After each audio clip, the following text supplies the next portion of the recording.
The communications center on Terra Station buzzed with the usual chatter of deep space transmissions. Messages flowed in from mining operations, trade routes, and the scattered human colonies that dotted the outer rim. Communications officer Lisa Park had been monitoring the channels for 6 hours straight when the signal came through. It was weak, broken by static, and filled with desperate urgency. The voice belonged to someone young, maybe a teenager. The words made her blood run cold. "This is New Eden Colony calling any Terran vessel. Please respond." They came from nowhere. Silver ships. Massive things that block out the sun. "They're taking people. The harvesters. They're taking everyone." The transmission cut to static. Park tried to raise the colony on all frequencies but got nothing back. She ran the signal through the computer again, cleaning up what she could. The timestamp showed the message was 3 weeks old. 3 weeks. Whatever had happened on New Eden was long over. Park called her supervisor, Commander Wright, who took one look at the transcript and went pale. New Eden was home to 50,000 people. Families had lived there for 3 generations, turning a harsh world into something beautiful. They grew food for half the outer colonies and had never asked for military protection. "Sir, shouldn't we send a rescue mission?" Park asked. Wright shook his head. 3 weeks, Park. If something attacked them, there's nothing left to rescue. Besides, New Eden is 2 months out even with our fastest ships. We'd be wasting resources chasing ghosts. But Wright did what protocol demanded. He filed a report with the Terran Colonial Authority. He marked New Eden as communication disrupted and recommended a check-in mission for the next quarterly patrol. The file went into a stack with dozens of others. Colonies went silent all the time. Equipment failed, solar storms knocked out transmitters, or people just got too busy to check in. The message from New Eden was filed away and forgotten. Almost forgotten. Captain Sarah Chen had been reviewing routine reports when she saw the New Eden file. Something about it bothered her. She pulled up the colony's history and found a settlement that had never missed a scheduled transmission in 27 years. These people were careful, organized, and proud of their little world. Chen had grown up on Pyros, where the ground could melt your boots and the air could cook your lungs if the filters failed. You learned to be careful on a world like that. You learned that when careful people went silent, something very bad had happened. She read the transcript again. Silver ships, harvesters, taking people. Chen had never heard of silver ships or harvesters, but she knew what taking people meant. Pirates sometimes raided remote colonies, but they took supplies and left. They didn't make people disappear. This sounded like something else entirely. The captain looked at her ship's orders. The TCS Retribution was assigned to patrol the outer rim, checking on mining operations and trade routes. Technically, New Eden was within her patrol area. Technically, she had the authority to investigate. Wright had recommended waiting for the quarterly patrol. That was 6 months away. Chen made her decision. She called her first officer, Lieutenant Commander Hassan, to her ready room. Hassan had grown up on Helheim, where the ice storms could freeze a person solid in minutes. Like Chen, he understood that space was full of things that wanted to kill you. "Hassan, what do you know about New Eden Colony?" "Agriculture world, outer rim. Good people, from what I hear." "Why?" Chen showed him the transcript. Hassan read it twice, his expression getting darker each time. 3 weeks, he said. 3 weeks, Chen agreed. "Command wants to wait 6 months for a routine check. And you want to go now. I want to know what silver ships and harvesters are. I want to know what happened to 50,000 people, and I want to know if it's going to happen again." Hassan nodded. He'd seen what happened when you ignored warning signs on Helheim. Usually people died. What about our orders? New Eden is technically on our patrol route. We're just changing the order of our stops. Chen smiled grimly. Besides, would you rather explain to command why we investigated a possible threat, or why we ignored one? Hassan smiled back. When do we leave? 2 hours. And Hassan, send a message to the other ships in our task group. Tell them we might need backup.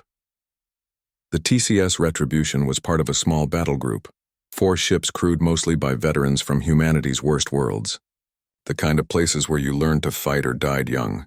Chen had requested these crews specifically because they understood something that Earthborn officers often didn't. The galaxy was not a safe place. 2 hours later, the Retribution and her escorts jumped to hyperspace, heading for New Eden. They had no idea what they would find there, but they knew one thing for certain. If something had attacked a human colony, it needed to answer for that. The crew of the Retribution had grown up on worlds that tried to kill them every day. They had no patience for anything else that thought it could do the same. Behind them, Terra Station continued its routine operations. The bureaucrats filed their reports and followed their protocols. The message from New Eden stayed buried in the files, marked as low priority. But in the depths of space, 4 ships full of Deathworld veterans raced toward a colony that had gone silent. They carried weapons designed for war and crews trained by the harshest worlds humanity had ever tried to settle. Soon, something would learn why humans called those worlds Deathworlds, and why that was both a warning and a promise. The TCS Retribution cut through hyperspace like a blade, its hull scarred from battles in places most humans couldn't survive. Captain Sarah Chen stood on the bridge watching the stars blur past, thinking about her crew. They weren't normal soldiers. Normal soldiers came from Earth or the Garden Worlds, places with blue skies and gentle weather. Her people came from the worst places humanity had ever tried to live. Places that should have killed them all. Instead, those places had made them stronger. Chen herself had grown up on Pyrrhus, where the ground was mostly lava and the air was poison. Children on Pyrrhus learned to check their environment suits 3 times before going outside. They learned to move fast when the ground started glowing. They learned that mistakes killed you and being tough kept you alive. Lieutenant Commander Hassan, her first officer, came from Helheim. That world was the opposite of Pyrrhus, cold instead of hot, ice instead of fire. But it taught the same lessons. The ice storms on Helheim could freeze your blood in seconds. The wind could tear you apart. Children there learned to build shelters from nothing and find heat where none existed. Both officers had volunteered for the Deep Space Fleet because nowhere in the galaxy could be worse than their home worlds. They were wrong about that, but they wouldn't find out until later. "Captain," called Weapons Officer Torres from her station. Torres had grown up on New Chernobyl, a world still glowing from old reactor accidents. She wore radiation badges even in space, out of habit.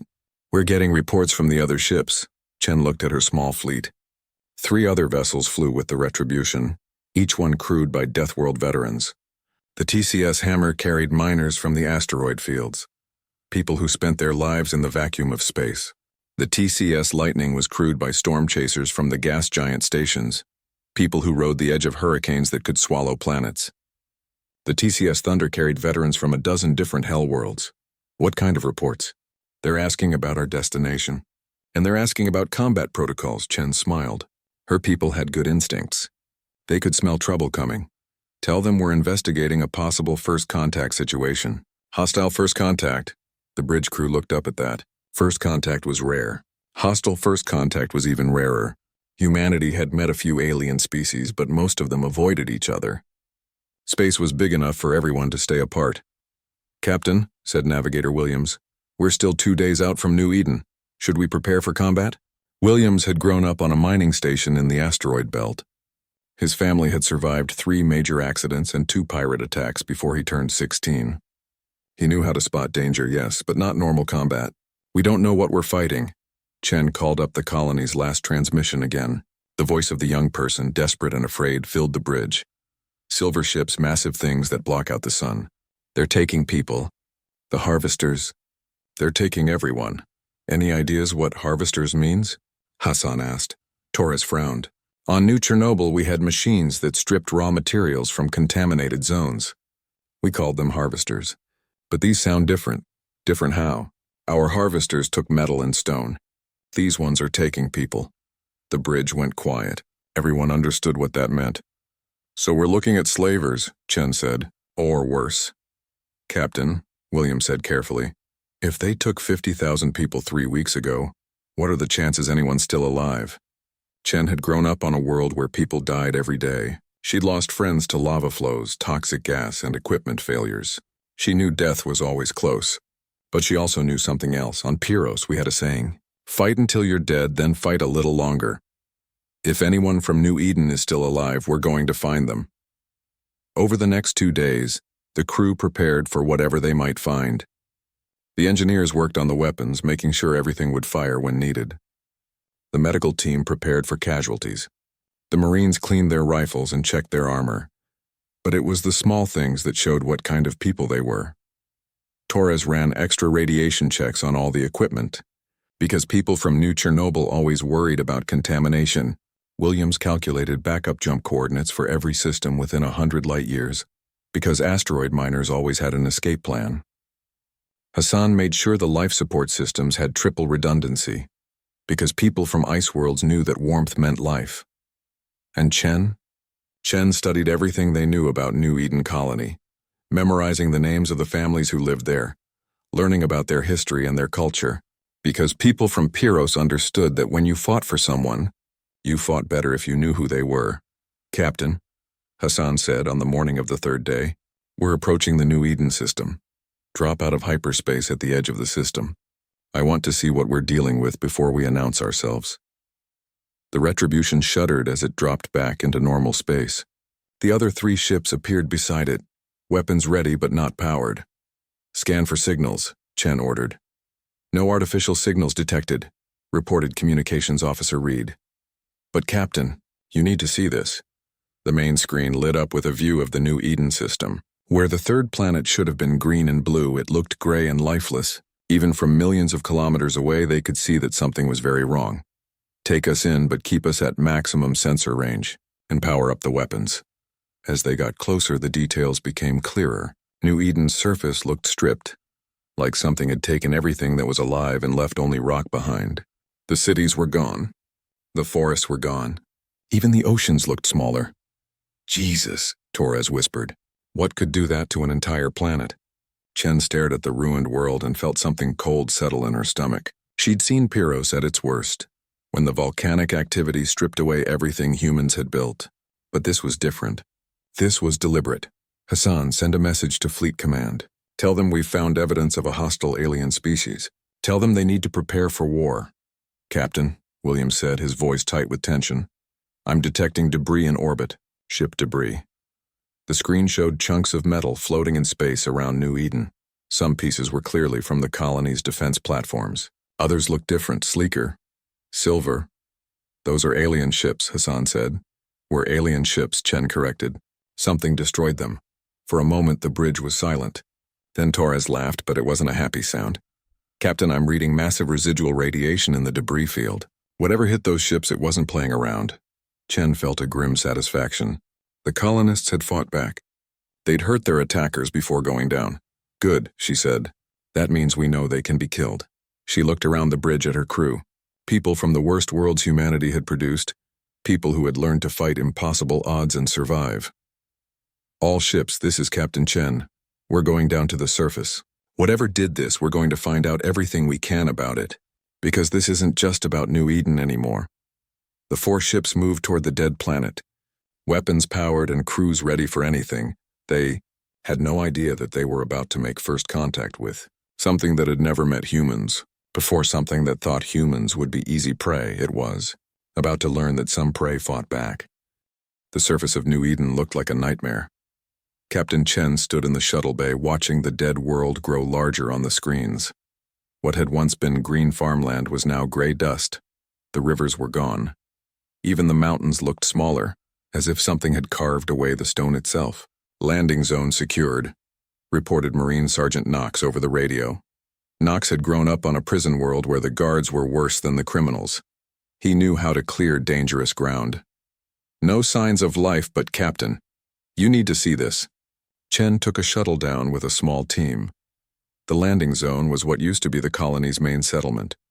50,000 people had lived here, in neat houses surrounded by gardens and farms.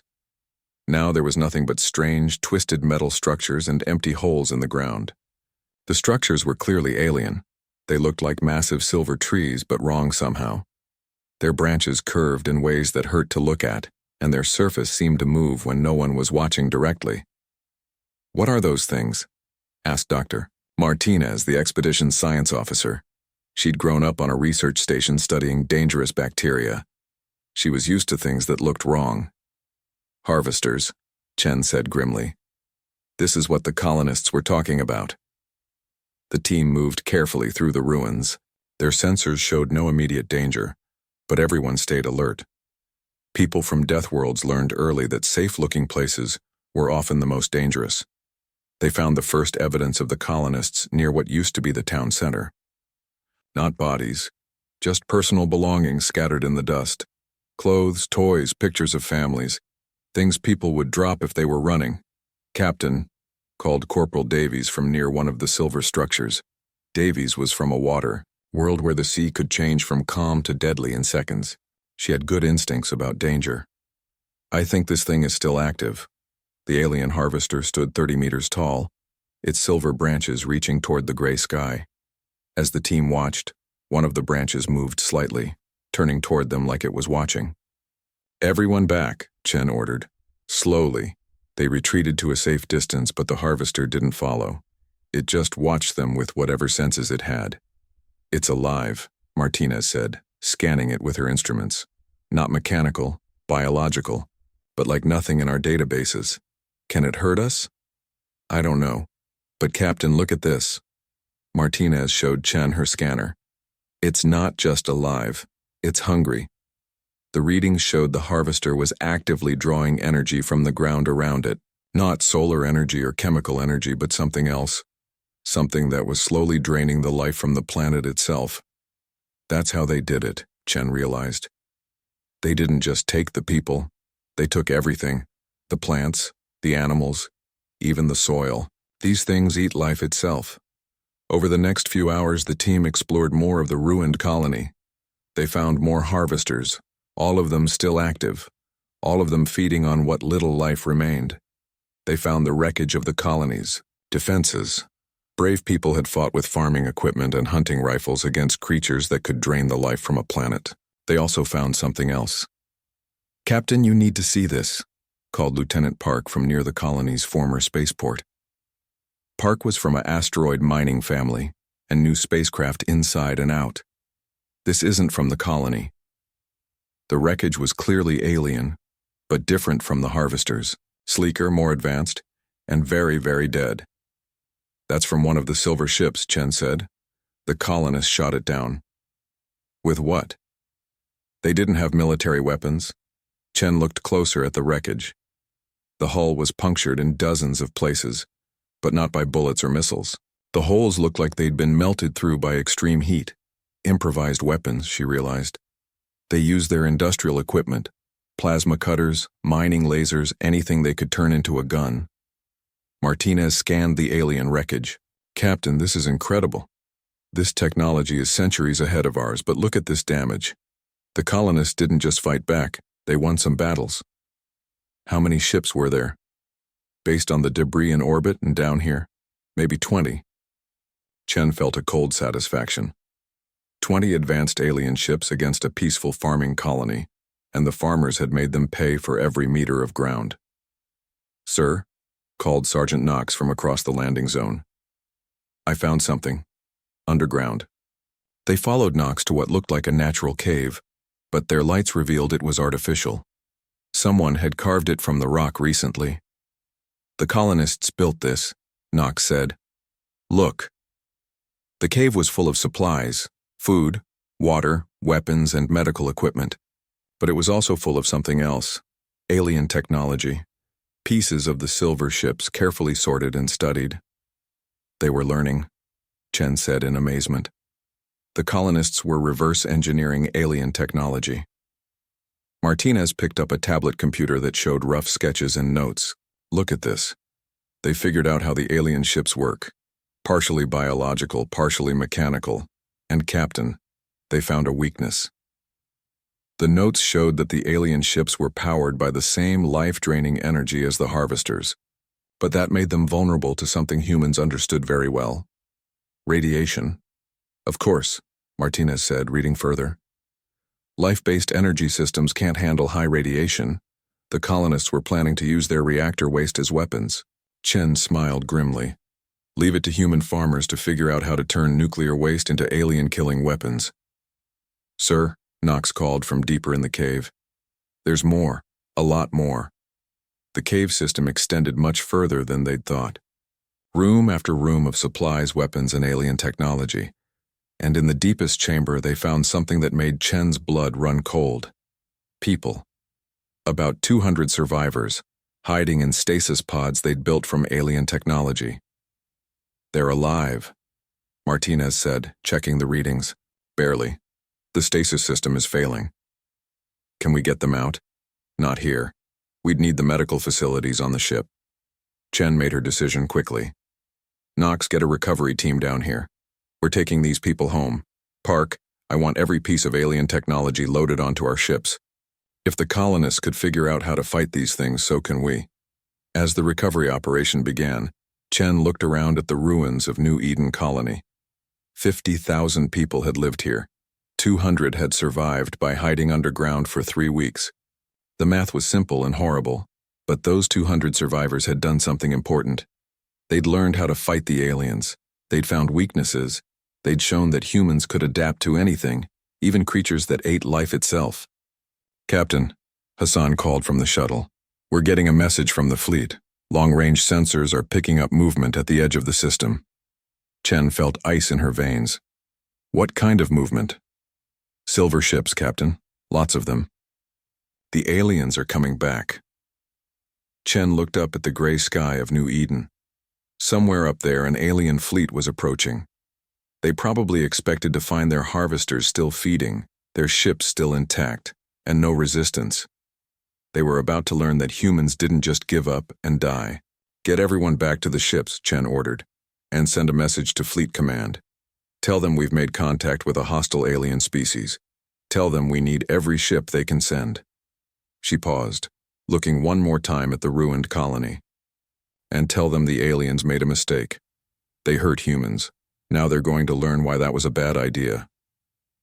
The recovery teams worked frantically to load the survivors and the alien technology. Above them, silver ships emerged from hyperspace, expecting to find easy prey. Instead, they found something they'd never encountered before. Humans who had learned to fight on worlds that tried to kill them every day. Humans who took personally any attack on their own kind. Humans who were very, very angry. The alien fleet dropped out of hyperspace like silver death itself. 27 ships, each one larger than the biggest human warship. They moved with the confidence of predators who had never met real resistance. Captain Chen watched them approach on the main screen of the TCS Retribution. Her 4 ships looked like toys compared to the alien vessels, but she wasn't afraid. Fear was something you learned to control when you grew up on Pyros. "How long until they reach us?" she asked. 30 minutes at their current speed, reported Navigator Williams. "Time to get the survivors to safety. 20 minutes if we push the shuttles hard." Chen made her decision. "Do it, get our people out of here." "And Williams?" "Start calculating jump coordinates for every system within 50 light years." "Planning to run, Captain?" Chen smiled, and it wasn't a nice expression. "Planning to lead them on a chase they'll never forget." The last shuttles launched from New Eden's surface just as the alien ships entered weapons range. Chen watched them go, carrying 200 survivors and all the alien technology they could grab. Whatever happened next, those people would live to tell humanity what they'd learned. "All ships," Chen broadcast to her small fleet. "Remember what we found down there? These things don't just kill people. They eat them. They drain the life from entire worlds. And they think we're going to roll over and die." She paused, looking around her bridge at the crew from Pyros, Helheim, New Chernobyl, and a dozen other death worlds. "Show them what happens when they're wrong." The alien ships opened fire first, beams of silver energy that could have cut a normal ship in half. But the human ships weren't normal. They were built for war in the worst places in the galaxy, with armor designed to survive asteroid impacts and reactor shields that could handle solar flares.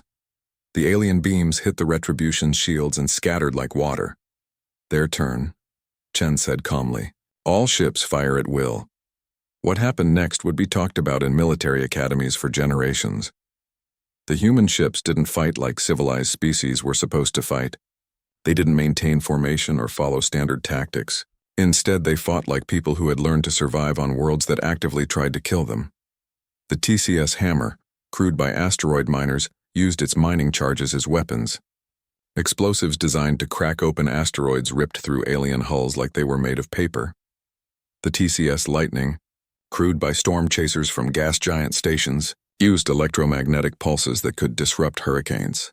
The alien ships, with their partly biological systems, convulsed and died when the pulses hit them. The TCS Thunder carried veterans from a dozen different hell worlds, and they improvised weapons that no sane military would consider. Radiation dispensers designed for decontamination work became gamma-ray cannons. Industrial plasma cutters became ship-killing beams. But it was the retribution that truly shocked the aliens. Torres, Chen called to her weapons officer. Remember what the colonists learned. These things are vulnerable to radiation. Torres grinned. On New Chernobyl, radiation was a fact of life. Everyone knew how to handle it, control it, and weaponize it. Dumping reactor waste into the torpedo tubes, she reported. That's insane, said Hassan. If those torpedoes explode in our tubes, then we die fighting instead of being harvested, Chen replied. Torres, fire when ready. The torpedo that hit the lead alien ship wasn't filled with explosives. It was filled with the most radioactive waste the Retribution could produce. When it detonated against the alien hull, it didn't just damage the ship, it poisoned it. The silver vessel convulsed like a living thing in pain. Its biomechanical systems, evolved to drain life energy, couldn't process the deadly radiation. The ship literally began to dissolve, its living components dying from radiation poisoning. It works, Torres shouted. The radiation is killing them! All ships switch to radiation weapons, Chen ordered. Show them what we learned on the Deathworlds. The battle turned into something the aliens had never experienced. Every human ship began improvising new ways to deliver lethal radiation. Mining ships used their reactor cores as weapons. Engineering crews jury-rigged containment systems to fail in precisely the right ways. Medical ships turned their sterilization equipment into gamma-ray cannons. Within an hour, half the alien fleet was dead or dying. But the aliens weren't done. The surviving ships began to change, their hulls shifting and adapting. They were learning, trying to develop resistance to the radiation weapons. They're adapting, Martinez reported from the science station. Their ships are becoming more mechanical, less biological. Then we adapt too, Chen said. She'd grown up on a world where adaptation meant survival. What else did the colonists learn? Martinez checked the data they'd recovered from New Eden. The ships have a weakness in their power systems. If you can overload their energy collectors, how? Extreme energy input. More than they can drain and process. Chen looked at her tactical display. The alien ships were reforming, getting ready for another attack. But she had an idea, a completely insane idea that might just work. All ships prepare for ramming speed. Target their largest vessel. Captain, Hassan said carefully, that's suicide. No, Chen replied. That's problem solving. Torres, can you rig our reactor to overload on impact?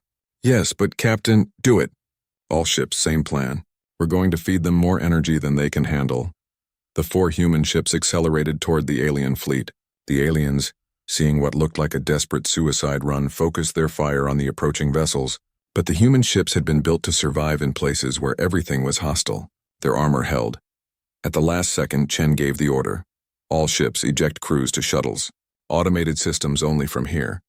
The human ships, now guided by computers, slammed into the largest alien vessels just as their reactors went critical.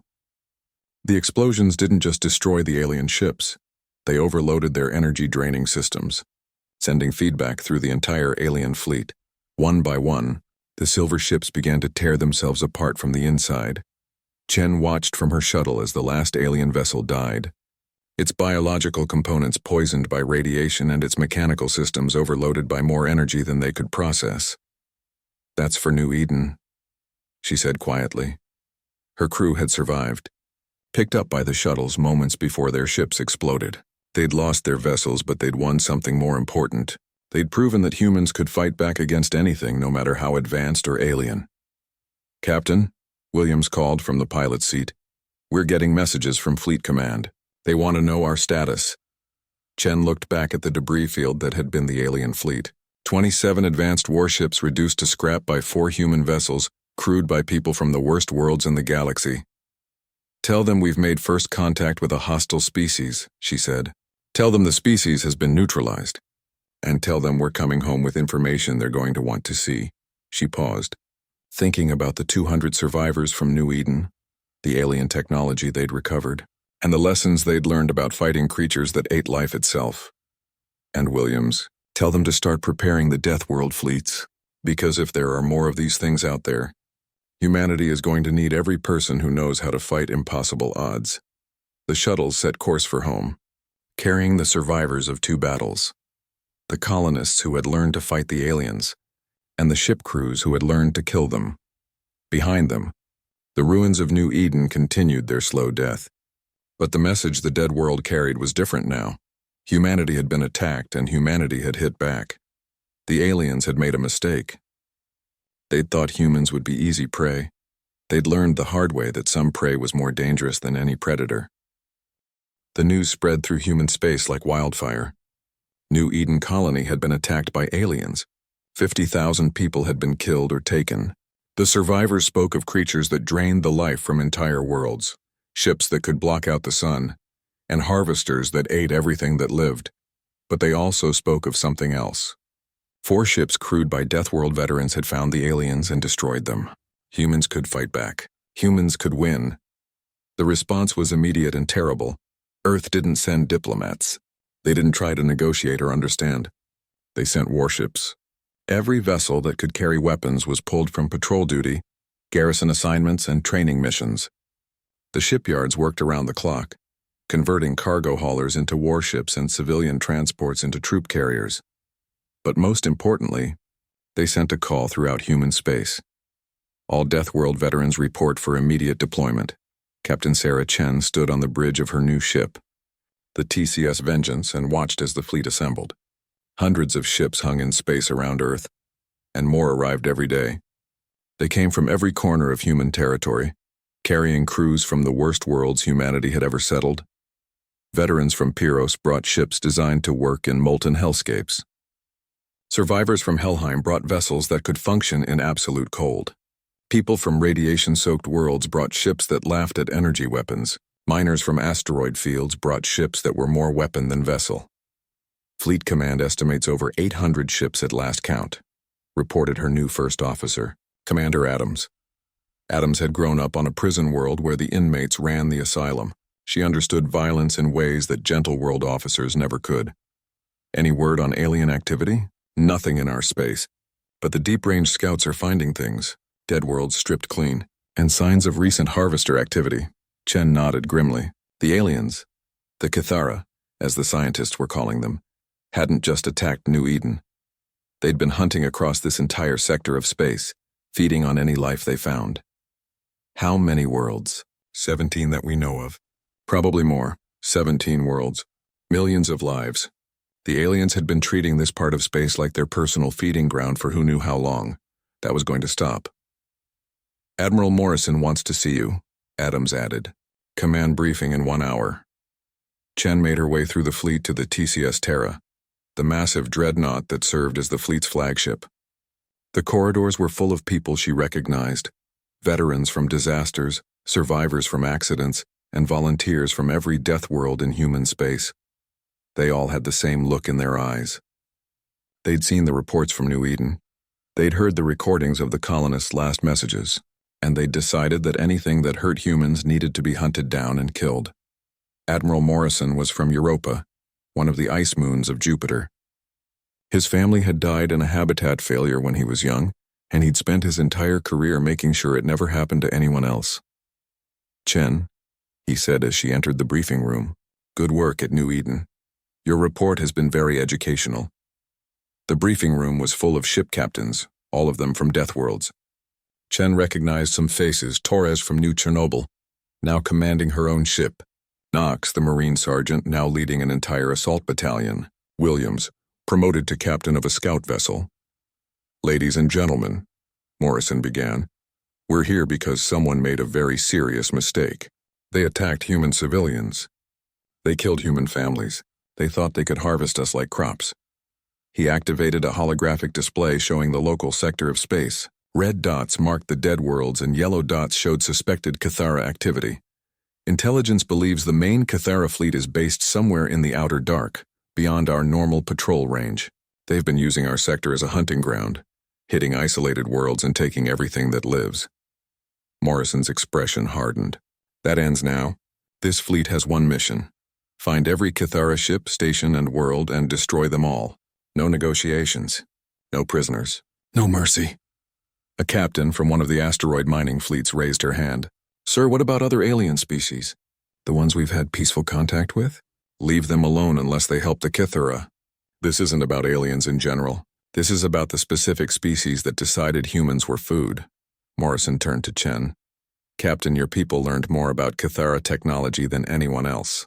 You'll be leading the science ships, Chen nodded. Over the past month, human scientists had been studying the alien technology recovered from New Eden. They'd learned disturbing things about how the Kithara lived and fought. The Kithara are partly biological, Chen explained to the room. Their ships are grown, not built. They feed on life energy, which makes them incredibly powerful but also vulnerable to radiation. They can adapt to threats but slowly. She activated her own display showing schematics of Kithara vessels. More importantly, they're not used to real resistance. Every species they've encountered has either fled or been quickly overwhelmed. They've never faced an enemy that fights back effectively. What does that mean for us? Asked another captain. It means they're not prepared for human tactics. They expect their prey to die quietly. They don't know how to handle an enemy that keeps adapting, keeps fighting, and keeps getting more creative about ways to kill them. Morrison smiled grimly. Speaking of creative, show them the new weapons. Chen's display changed to show the modifications human engineers had made to their ships. Radiation torpedo launchers, gamma-ray cannons, and plasma weaponry designed specifically to poison Kithara biological systems. But the most interesting additions were the human innovations. We've weaponized everything we learned on the Deathworlds, Chen explained. Ships from volcanic worlds carry lava bombs, molten rock that stays hot in vacuum and burns through Kithara hulls. Ice world ships carry supercooled projectiles that can freeze their biological systems solid. Mining ships carry gravity bombs that can crush their vessels like tin cans. And if that doesn't work, added Morrison, we're prepared to use more extreme measures. He didn't say what those measures were, but everyone in the room understood. Humans had learned to survive on worlds that actively tried to kill them. They'd gotten very good at thinking of creative ways to turn hostile environments into weapons. If the Kithara wanted a war, they were going to get one fought with every horrible innovation humanity had ever developed. Fleet deployment begins tomorrow, Morrison announced. We'll advance in 3 waves. First wave scouts to locate Kithara positions. Second wave to engage and destroy their forces. Third wave to hunt down any survivors and eliminate their infrastructure. He looked around the room at the assembled captains. The Kithara made a mistake when they attacked New Eden. They thought they were hunting prey. Instead, they got the attention of the most dangerous predators in the galaxy, humans who learned to fight on worlds that make hell look comfortable. Morrison's voice carried the cold fury of someone who lost everything and decided to make it everyone else's problem. We're going to show them what happens when you hurt our people. We're going to hunt them through every system they've ever touched. We're going to kill them all, take apart their technology, and make sure they never threaten anyone again. The briefing ended, and the captains returned to their ships.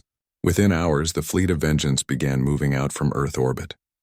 800 ships crewed by the toughest humans alive, carrying weapons designed by people who understood that sometimes the only way to stop a monster was to become something worse. In the depths of space, the Kithara harvest fleets continued their work, stripping life from worlds and feeding their endless hunger. They had no idea that death was coming for them, carried by creatures from worlds where death was a daily companion. The aliens had wanted to harvest humanity. Instead, they were about to learn that humans were very good at harvesting back, and when humans decided to harvest something, they didn't stop until the job was done.